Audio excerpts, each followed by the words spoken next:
Hello, it's lovely to meet you. Who are you? Hi there, I'm Emmanuele Spera and I am the CEO of Next. I am a former dentist and a transportation fanatist. You have considerably changed your career path. You have studied in total 10 years within the medical field. Can you tell us a little bit about your decision to move into IT and then to work with your founder to launch Next Future Transportation? So Andrea, in my life I've been all over the places. I started when I was a kid being a mechanic. Then I started an IT career. I've been 20 and more years working in IT. Also I had my own IT company when I was living in Europe, and I paid my study with this company, and I became a dentist, and I've been practicing the dentist career for 10 years. Before being 40, I just decided to start from scratch again because I already realized all I wanted to do to be. I blended together all my previous experience. I started working with Tommaso, she's the co-founder of the company, in this transportation startup. Can you tell us about Next? Next Future Transportation is a startup that is trying to commercialize an autonomous bus, which has the peculiarity of connecting together. It is a good movement solution, and as said, it's based on a swarm of modules that can reroute and connect together. Each module can connect to the other. They can allow the passenger to move from one to another, the goods to be moved from one to another, everything in motion. So we are envisioning a life in motion. This is our motto. So we have the solution for the mass transit, as said, is a walkable open space of modules connected together. And for the goods movement, we are created the most innovative solution, so we can load and unload goods from a fully autonomous warehouse, while autonomously we can shift goods with our vehicle based on to the final destination. So we can group the goods based on their final destination, and the same thing can be done with the passenger. What problem, if you were to summarize it, does this transport system solve, both from the user perspective and the governments of the world perspective, those people who are in charge of commissioning and organizing and overseeing transport systems? Next solution basically contributes to solving municipal traffic congestion. The world of mass transit, municipal transportation is in crisis with endemic traffic jams, inordinate pollution, and high accident rates. So this led a wastage of time and tremendous economic loss, which is estimated by Forbes to be around $700 billion each year. In the beginning, you will be employing drivers to drive these electric vehicles. Could you tell us how it works from the consumer perspective? If I want to get from A to B, what do I have to do? I have to have an app on my mobile phone. How will it work? The first step is to use a human driver simply before there is no regulation at all for self-driving vehicle, and we're not living in a perfect world where the full autonomous driving can be deployed. So we don't know when this will be doable, feasible. So our first approach is just to do some leverage on our modularity concept, because so far it doesn't matter if you have one passenger or 50 passenger and you only have the bus, the regular bus. There has been no exponential innovation in the bus industry. You always have the same hardware. In this case, you can scale up or down the length of those vehicles, so you can have a longer vehicle in peak time that can accommodate more passenger, and a shorter vehicle in no peak time when you have fewer passenger. And this can be done using a driver, because the municipalities, they know exactly how many people they need to move in any given time of the day, so they know if they need the longer or the shorter vehicle. In the same time, we are all using phone, we are all using smartphone, and it's likely that we're gonna use an app on the same way that we're using Uber or Lyft or Careem to summon a vehicle and then utilize it. So we're gonna just say I need to go from here to here. In our case, the passenger or the customer, they can also say, okay, I want those kind of services as an add-on to my trip. So there are two options that I see. The first one, as said, is to use an app, Uber style. And the second option is to use the actual bus system, the old style bus stop.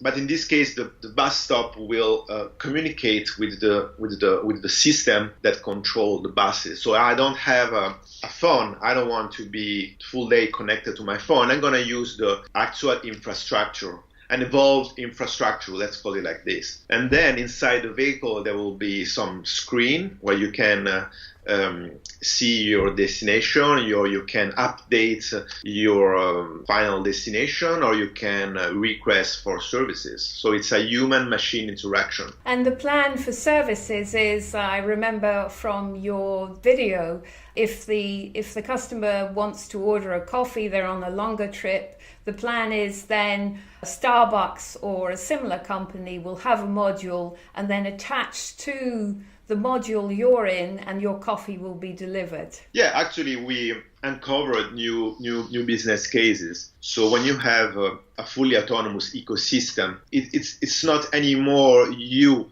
going to the services. It's the services coming to you. Think about Starbucks. They have an enormous amount of assets. Those assets are the bar where you can go stop and order your coffee, and they, especially here in the States, they have one on each block almost. In the future, there will be those module long routes waiting for the customer to be requested, to be summoned, and to be connected to their vehicle and deliver their services. But it's not only about a coffee. So we envision that in the future the transportation will be with a very low cost. It could also be free to commute from the point A to point B, and this can be made in different way. One of these could be when someone else pay for your trip. Let me explain that. You have a Apple that want to showcase their last laptop. They're going to request to the passenger to be connected to their module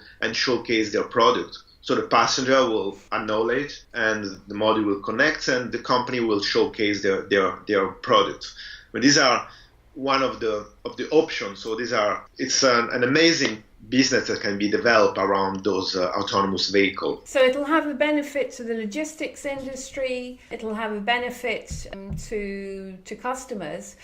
Talking about the customer again, can you tell us why it will end up being a faster transport system than the existing overland systems? The smart transportation is a market that is forecasted to grow 24% rate from 2015 to 2020, and the market is driven by a growing population, urbanization, climate change, and the development of smart mobility. So those are all services used by customer. We need to modernize, and modernizing the world air and ground transportation system is both one of the most significant challenge and opportunity of the 21st century. So next we'll identify strategic projects that will accelerate integration, multimodal transportation solution, and ultimately help cities alleviate congestion and solving many day-by-day problem of customers. You'll also have this system whereby, with all the modules connected, customers will be given the opportunity of moving forward into another module to speed up the journey. Could you talk about that? So the multimodal system are necessary, especially because since this mode of transportation appeals to an influential generation. And if society wants to see advanced transportation, innovation, prediction come to fruition, we'll have to continue to create more efficient design application for millennials, provide accurate arrival data with IoT, and create experiences for the passenger. So our multimodal commuter, they had never experienced that before. So we are creating a new world for those passengers. The next system do not require any new road or travel infrastructure, and therefore our modular vehicle make it possible to radically optimize logistics and satisfy passenger needs. It's all about that. There will also be this system whereby, for example, if 3 modules are connected, if I've understood this correctly, if I'm sitting in the back module, a message can be sent which says actually the front module will be faster, and if I'm prepared to get up and walk to the front module, I will get there cheaper and faster. I'm given the alternative option of remaining where I'm sitting. It will take longer and probably cost more. So there's also that internal flexibility to the system, isn't there? We are not machine, so the machine will help us solving those problems. I'm not only thinking about a person that needs to rush to get onto the first module. I'm thinking about elderly people or people that needs to be on wheelchair. They cannot move easily anywhere, so they're gonna stay on their module and they're gonna reach their destination faster. That said, you living in London, you know that sometimes you can up on the bus right when the bus is moving. So unfortunately, only some customer can act on this way. They're going faster. Some of the customer cannot do that. So the system needs to be flexible for everybody. We're gonna be ruled not by computer, but how we feel we'll need to move around. So if we're in a rush, we're gonna be in a rush. If not, we can just relax and enjoy our time. So it's going to be a much more efficient way of traveling around the place. It's going to save money in terms of fuel, it's going to save money in terms of productivity, it's going to be much more convenient for the customer. Could you talk to us a little bit about your success so far in convincing governments? A year ago, you were tweeting Sheikh Mohammed in Dubai, and I believe as a result, certainly it was the beginning of a conversation, you now have signed a contract with Dubai.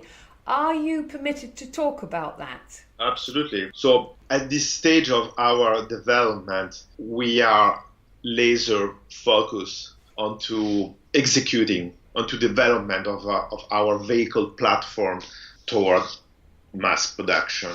So we are evaluating several integration opportunities with existing and emerging transportation and logistic infrastructure company, but also we are selecting where to alpha and beta test those vehicles. And the opportunity came by the government of Dubai.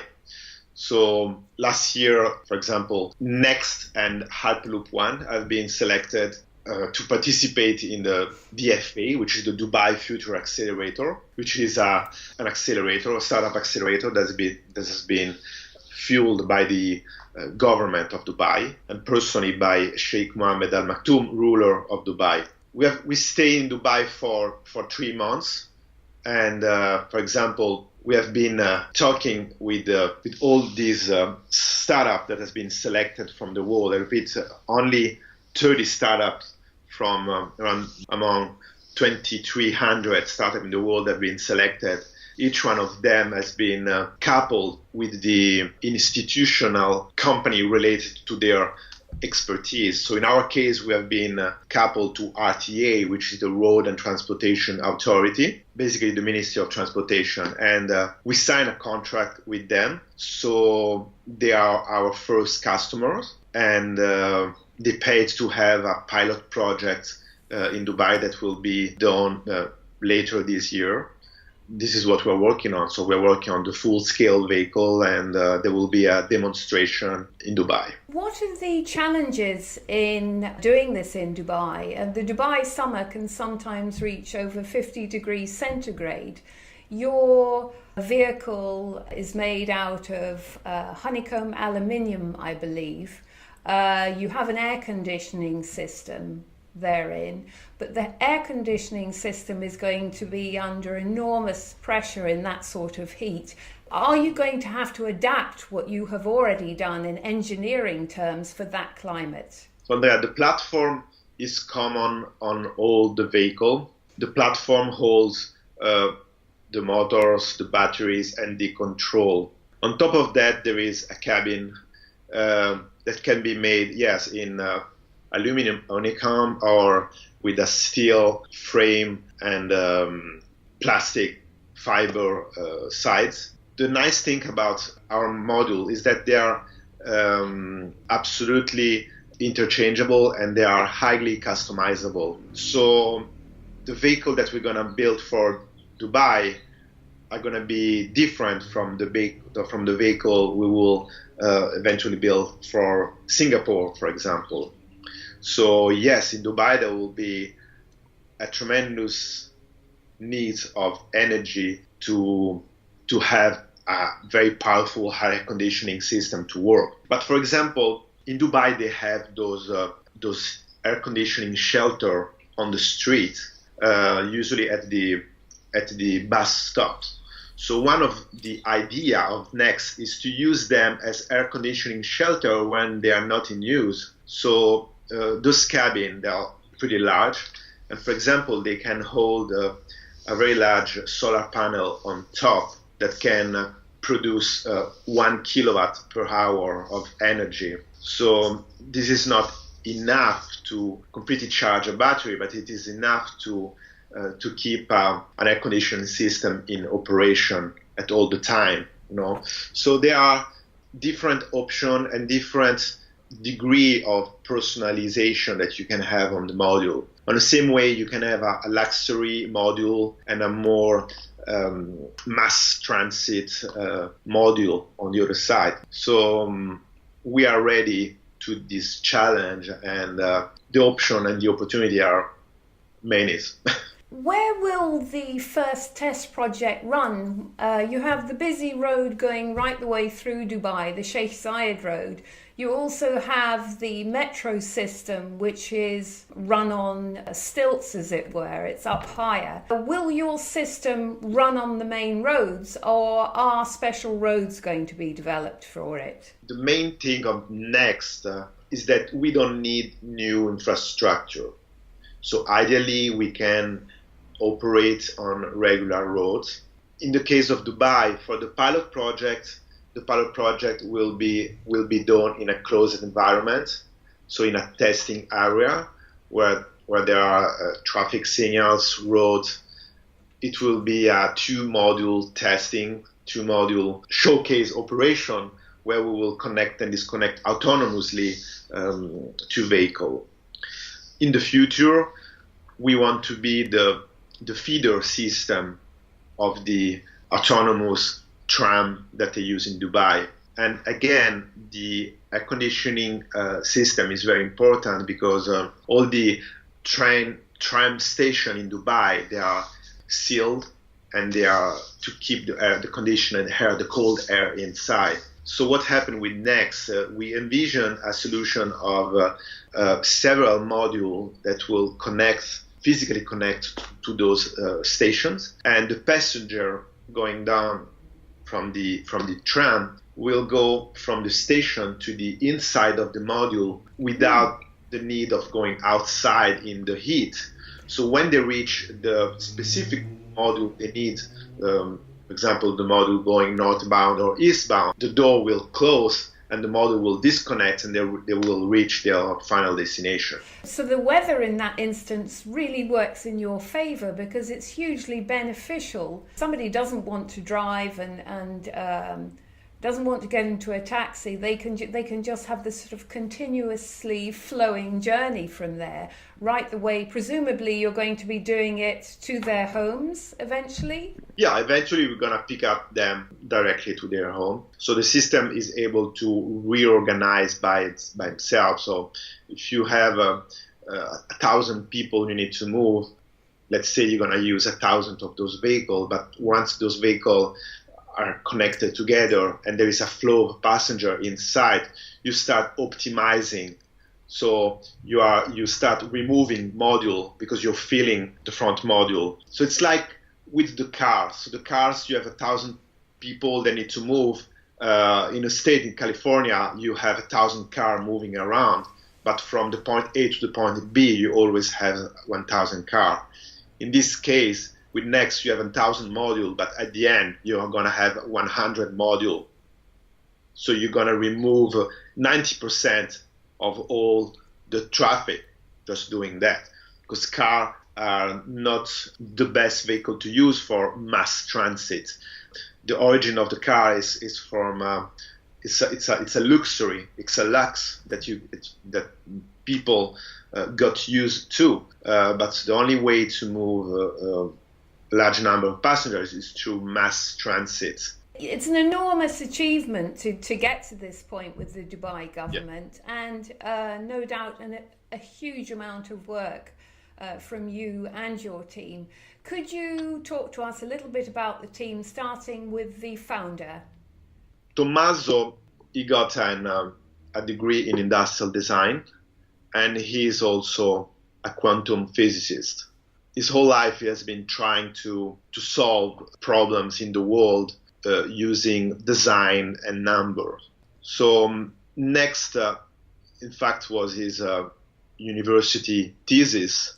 And so the whole concept was already there. So the concept about a very particular vehicle that can reconfigure it by himself and connect to other vehicles was already here. When we started talking about that, we redefined the overall design to be more feasible, to be more specific to mass transit. But yes, all the basics were already being conceived by Tommaso. Then in the team that we have been put together so far, we have many skilled individuals. We have 90% of them are engineers, robotic engineers, mechanical engineers, structural engineers. They are moved to work with Next because they see it as their own thing. So they realize that this is really a system that can solve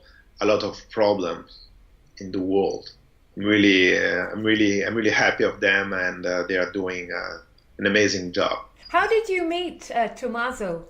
Tommaso is my cousin, so we are family from my wife's side. I knew him 10 years ago when I met with him the first time. I was I liked him from the first time. I was really impressed by him because his true power is that he is also an artist. You see high technology stuff blended together with a tremendous artistic way, tremendous artistic thinking. So he was born in Venice. So I think he's from the beginning of his life living in this wonderful place. He's a creator, and what better place to grow up.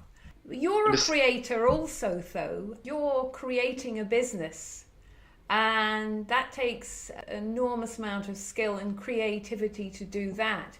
How did you start creating this business? Because there are huge challenges involved. This is at the forefront of disruption.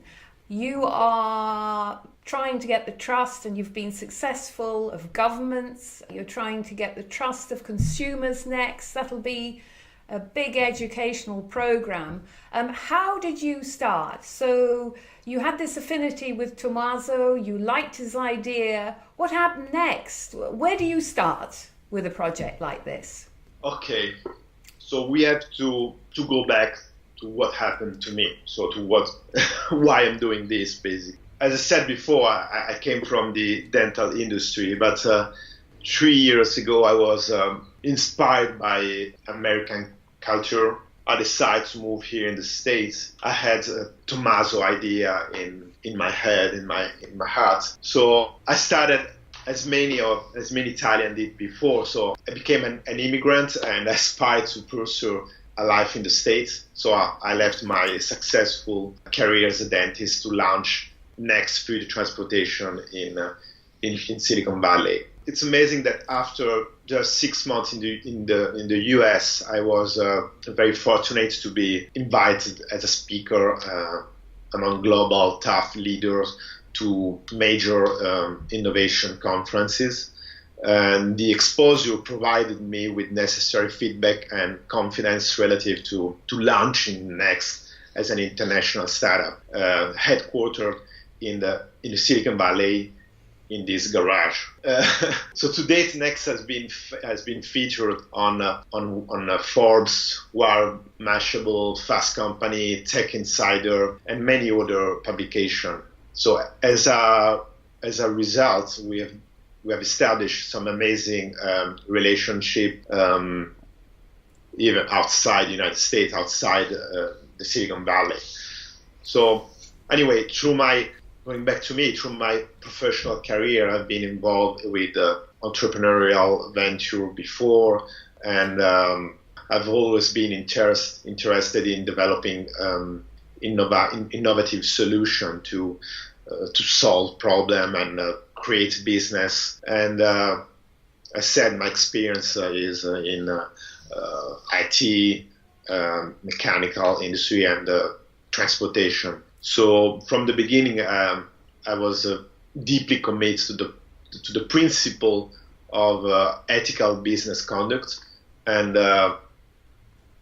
I'm excited to participate in a global business community that is becoming increasingly more transparent and committed to competition. So transportation represent one of the most powerful platform for innovation and social transformation.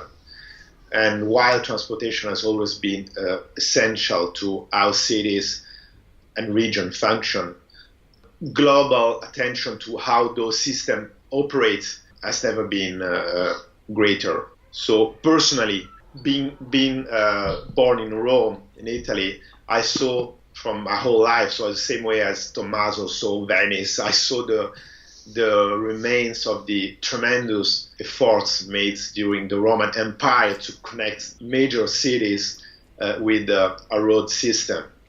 So reflecting that to our time, I was inspired by the notion that the world's most technological advanced nation, like the Roman Empire at the time, have invested hundreds of billions of dollars building and maintaining roads to accommodate auto and truck travel. But yet, no matter how much more money is being spent, congestion and delay seems to get worse. So my partner Tommaso and we question whatever the advanced technology that are transforming life could also add in solving our intractable traffic problem. Who was the first major believer in your project?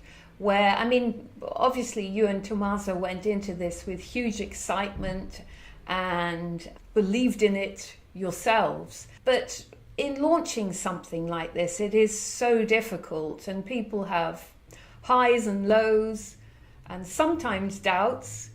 Who was your first major believer where you thought, oh my goodness, this is really going to happen? Between me and Tommaso, or generally speaking? Just generally, after you two. Everyone we were talking with, they were all looking at us like crazy, saying, okay, yeah, nice idea, but it's enormous. It's an amazing, it's too big. It's too big for everybody. But the first believer were the reader of all the media where we have been published. So I said, right after 6 months after I incorporated the company, basically I incorporated the company just to start working onto the IP side. So let's protect this great idea. But then the feedback that we had was so positive, so amazing. Everywhere in the world, people has been asking us, make it happen. We want those vehicles. We want that. We're going to solve a lot of problem of this sick world. So, for example, going back to Dubai, Sheikh Mohammed Al Maktoum has been using our image on his social media. Yes. That they're going to change the world of transportation, that they're going to have autonomous driving. And after a few weeks, there were 15,000 retweets on the Twitter account, only of those little image using Next. There were like 4,000 positive comments. Basically, everyone in the world was asking us to make this happen. With Tommaso, we just said, okay, let's make it happen. So we started this as a game, as something, as a proposal. So let's propose something new to innovate. But then the feedback was so amazing that we decided to continue our journey. So that was important at that stage and presumably at every stage, to get a boost, get feedback. When you positive feedback, it fuels your journey forward. Exactly.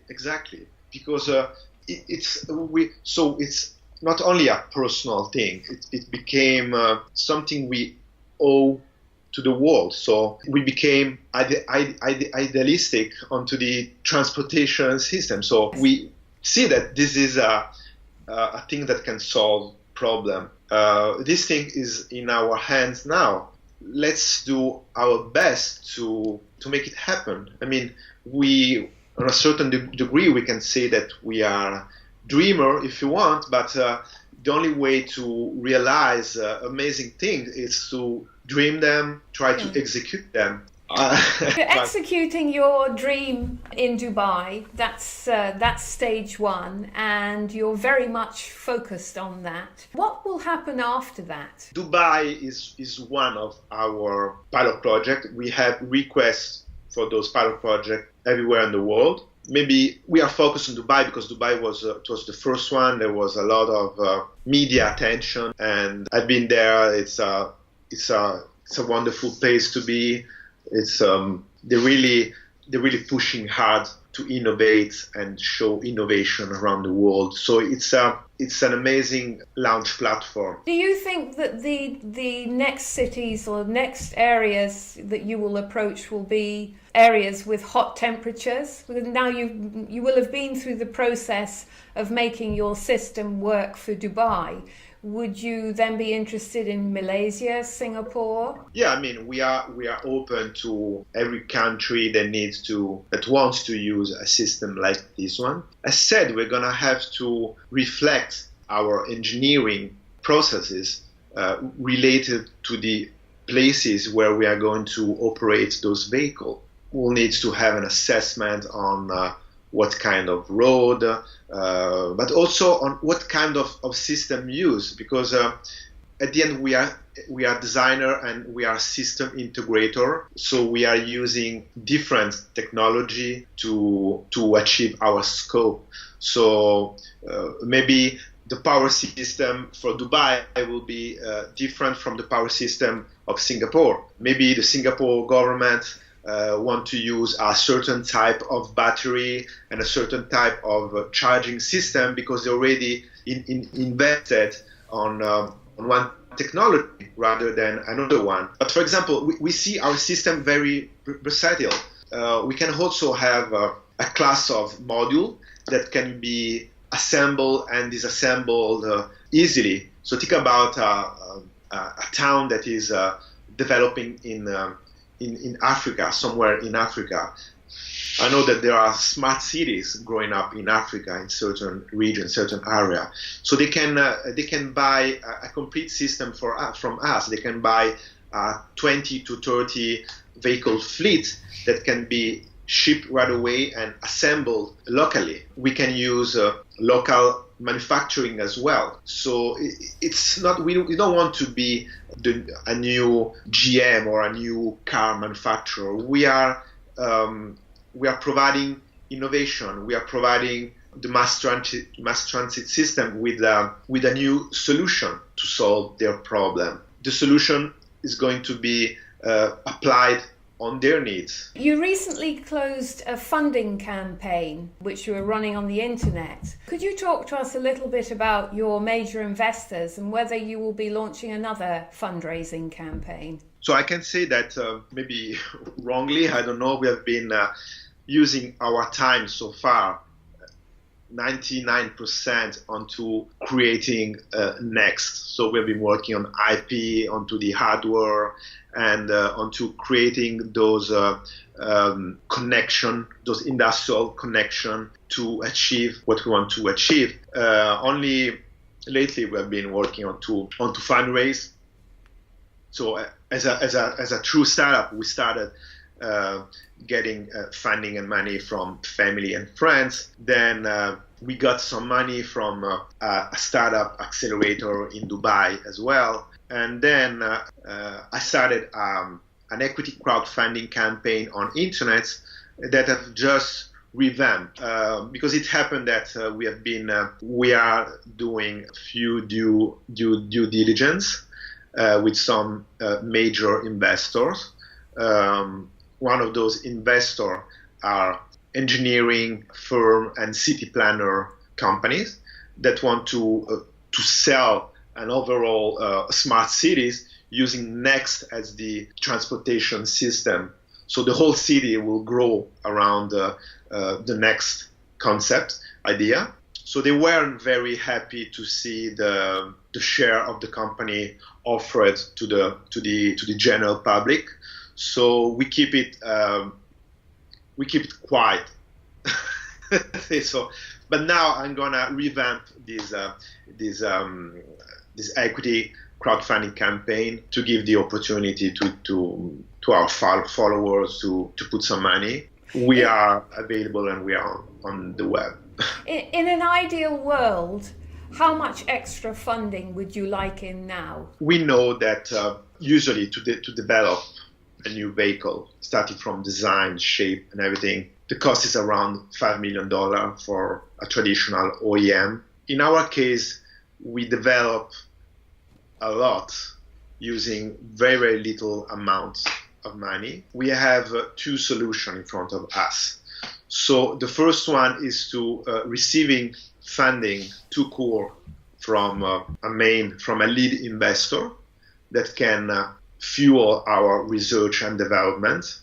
On the other side is to partnering with a large OEM manufacturing company that can provide us with everything we need to succeed. The funding side is not anymore a problem because we need the money to hire more engineers, to build stuff, to buy material, and to pay salaries. But we'll have to create a company based on people that we need to outsource and hire. On the other side, with a large OEM manufacturer, they can provide us the whole ecosystem that we need to succeed. So the overall amount will be very, very lower compared to other options. At this point, you can't say we need X amount to be able to deliver this first test project in Dubai. Pilot test for Dubai is funded by the Dubai government. They are our first customer, and they are paying to see two vehicles operate during the pilot project. So they would see all the sort of extra technology as really providing Dubai with a tailor-made project. Exactly. You've got to this point, it's really exciting. What is it about you that has the bravery to attempt this? Have you always been like this? Were you like this as a child? I mean, yes, I've been like this my whole life. So I'm the kind of guy that with a screwdriver can do everything. I can fix a car and a house. I've been called Mr. Fixer. So I've been fixing things and people. So as a dentist, we consider ourselves, our dentists, me and my colleague, as a kind of engineers, artists, because every every patient is a new challenge because the problem is a different problem that we need to diagnose and we need to fix. On a vehicle, it's easier because you just buy the spare parts or you build the parts that you need to fix the vehicle, and then you're good for another 100,000 miles. With the patient, it's completely different because there is a there is a human approach. It's harder. One of the problem that I had, one of the most challenging things when I was a dentist, it was that the patient tends to transfer on their doctor all their problem. Many times when I was going back home, I wasn't able to just remove all this problem like if I'm removing a backpack on my knee. So I was keeping their frustration, their problem with me the whole day. They would unburden their lives to you? Yeah, exactly. So it's like I just wanted to move my hand and fix their teeth in the best using technology, computer, and everything. So I was using my past as an IT guy to transfer technology to give top technology, top solution to solve their dental problem. But their problem is that they didn't want to solve only their dental problem. They want to solve their whole life problem. And I couldn't hold all of this. So one time I said, you know what, let's gather together all my previous experience, all what I am, and let's collect all these things and into a new project, into something I can really have fun 100% of the time. It's not about efficiency or sustainability.